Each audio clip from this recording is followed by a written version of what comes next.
I was running out of ninja to shoot.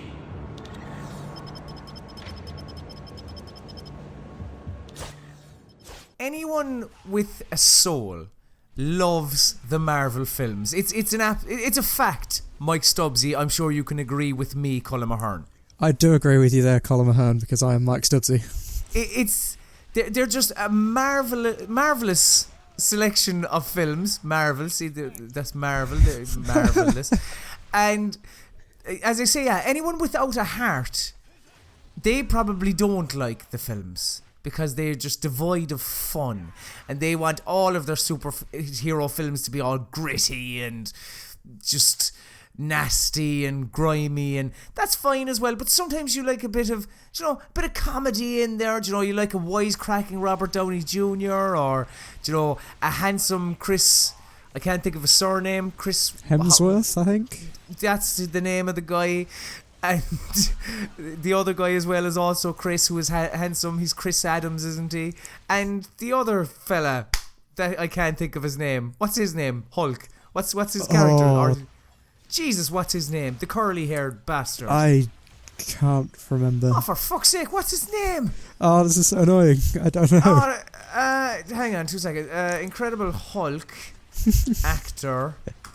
What's his fucking name? I know I'm going to see it now. Not Lou Ferrigno, lads. Alright, 2 seconds. Incredible Hulk actor, Avengers. What's his name? Oh, you're showing me pictures. Just give me the bastard's name. Edward Norton. Yeah, I know he played the first time around. Let me see. Mark Ruffalo. Yes, Mark Ruffalo. Mark Ruffalo. And obviously the stunningly gorgeous Scarlett Johansson. I'm just naming members of the cast of the Avengers.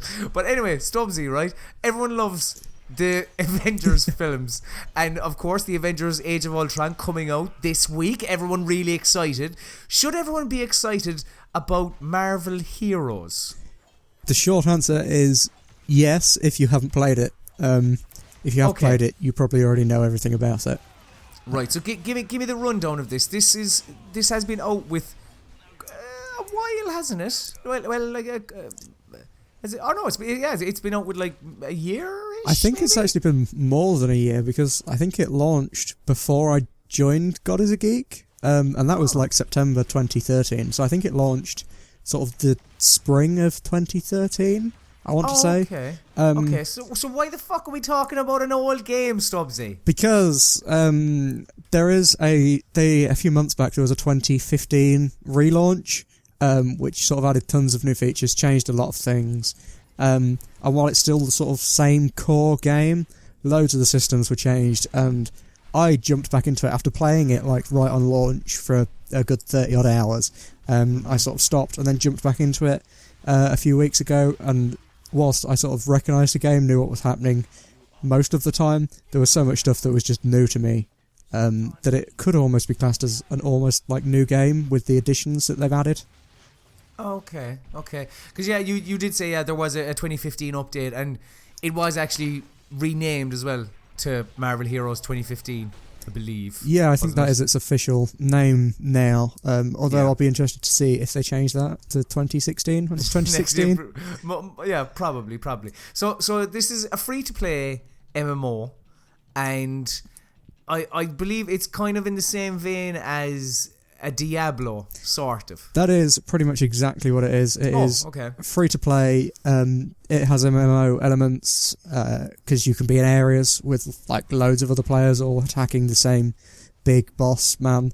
And like your story missions are like instances, so you can have 3 or 4 people join up. But the core gameplay is very Diablo-like. I believe it's from the guy who made the original Diablo. I'm sure he's the head of it. Really? I think so. I'm like 90% sure. I think his name's like David Breivik or something like that. I'm like 99% sure he's involved somehow, or was, at least in the launch. And it is very similar to Diablo, except there's more playable characters, because obviously we're in the Marvel universe, so your playable characters are Marvel heroes.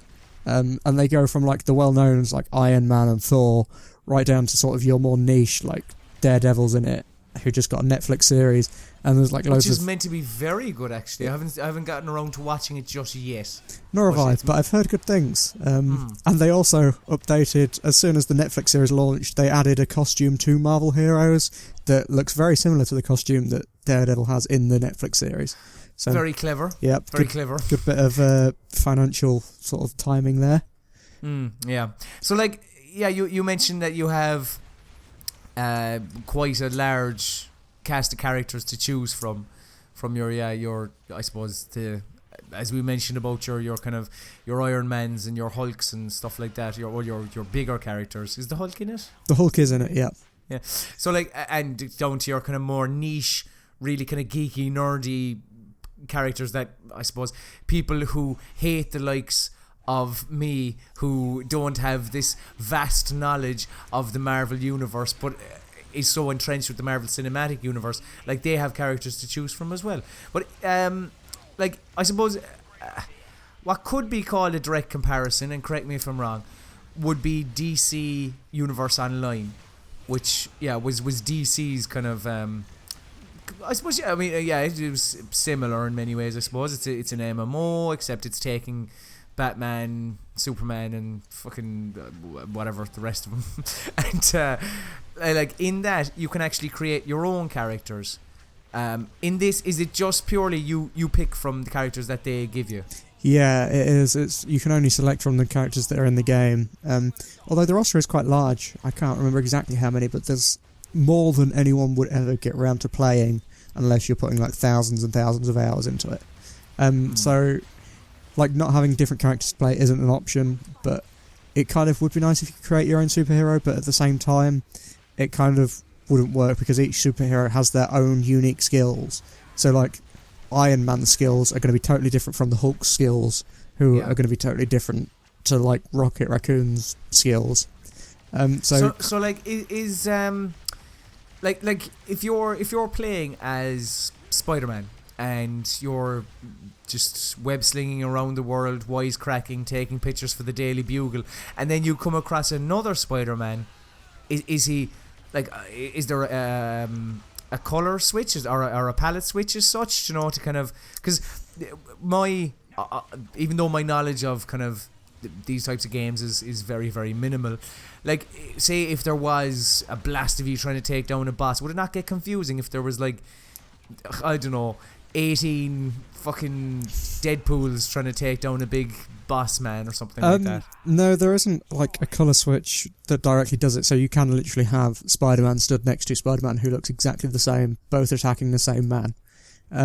Which, as you say, can get confusing at times, but the majority of time, if you're fighting a boss with other characters that are like the same as you, you'll have your tanky characters like the Hulk or the Thing from Fantastic Four stood at the front, like bashing the hell out of them, taking all the damage. Whilst if you're like Spider-Man, you'll just be stood at the back, like clicking him to attack him. So, like, boss fights are kind of just button mashy type deals.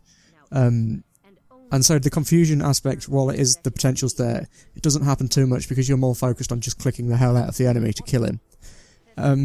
However, there is skins that you can buy. I think you can craft them in game as well, like as loot drops. Can you? I think they're quite rare, but I think there is loot drops for new costumes, and they can be crafted and stuff. And I'm 90% sure you can also get loot drops for more characters. Right. So okay, yeah, because I was going to ask you where. Like, it's a free-to-play game, but where do you sink your money into with regards to this? Is it costumes? Do you buy more characters like you would a Dota or a... No. You don't do it in Dota. Sorry, excuse me, League of Legends. Or, like, do you know how are they monetizing this? So it is exactly that. It is, like, I think you start out with a core roster of characters, like 3 or 4, or at least you did when I started. And you can, and like, there's a massive roster of characters, so you can either buy them for real money. I don't think it's directly real money. I think you have to buy currency to then buy them. Right. But you can buy them with money, or I think they can be dropped like as loot. But I think they are definitely quite rare to get character drops. Like, it's not going to happen every play session. It's going to probably happen like once every few tens of hours, maybe. I don't know. I can't comment. I haven't had one drop. Right.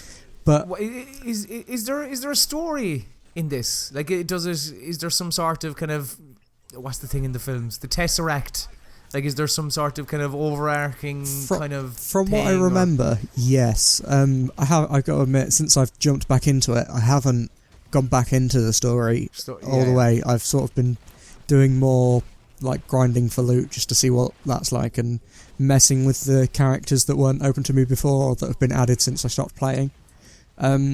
But from what I remember, there's definitely a story, and the cutscenes are quite cool because they're like comic book style. So there will just be the cutscenes will be different images, like comic book style images, where the camera just sort of pans in different directions across it. Right, yeah, that's just that kind of panel based thing, like kind of Infamous. Yeah, although it's quite jarring because those panels don't change, the characters in them don't change. So like if you're playing a really niche character, chances are they won't be in the story panels. Like the story panels are like your Spider-Man's and well-known stuff. Right. So like you could be playing Rocket Raccoon, and yet the story cutscenes could feature Spider-Man and Captain America and stuff like that. So that's a bit jarring. But the main story seems to revolve. I think it's Doctor Doom, I want to say, that's the main bad guy. Although I could be totally wrong, so please don't shout at me if I am. And I think he, like the Tesseract that you mentioned, I think it's something to do with either that or something similar to that. That it might be like a cosmic cube or some crap like that. And he just basically wants to be a bad guy and destroy everything and become more powerful. And it's the typical superhero thing of you've got to stop him, except there's loads of twists and turns and groovy stuff that goes on.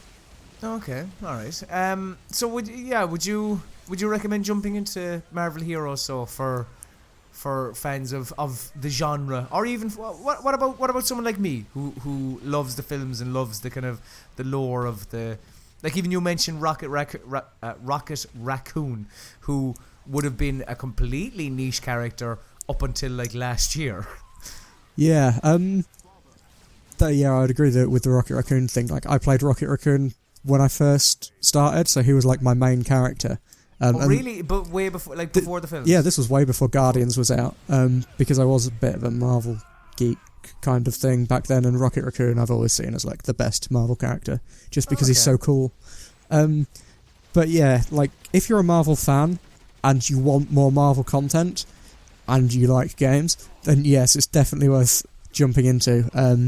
There is a lot of, like, the story is good in itself, and obviously being able to play as not only the big Marvel characters but like really niche ones as well is really, really cool, and it gives sort of the characters that you don't see in the mainstream stuff some attention that hopefully will get more people interested in them, and then they might get a film somewhere down the line. And for people who like Diablo, if you're bored of Diablo, this is, like, the gameplay doesn't feel quite as good, but it is very, very close to the gameplay of Diablo, so you're going to enjoy it. It's definitely worth playing. And obviously the loot system, I would say the loot system is up there with Diablo's for you always wanting to get more loot just to continue improving and try and grind for the best stuff. Like, that option is there once the story's done, and I think that is what a lot of people will do for quite a while.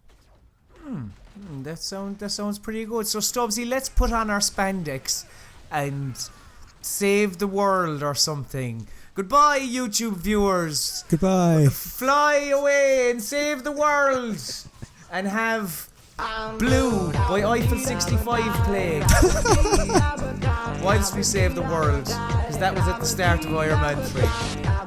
Bye.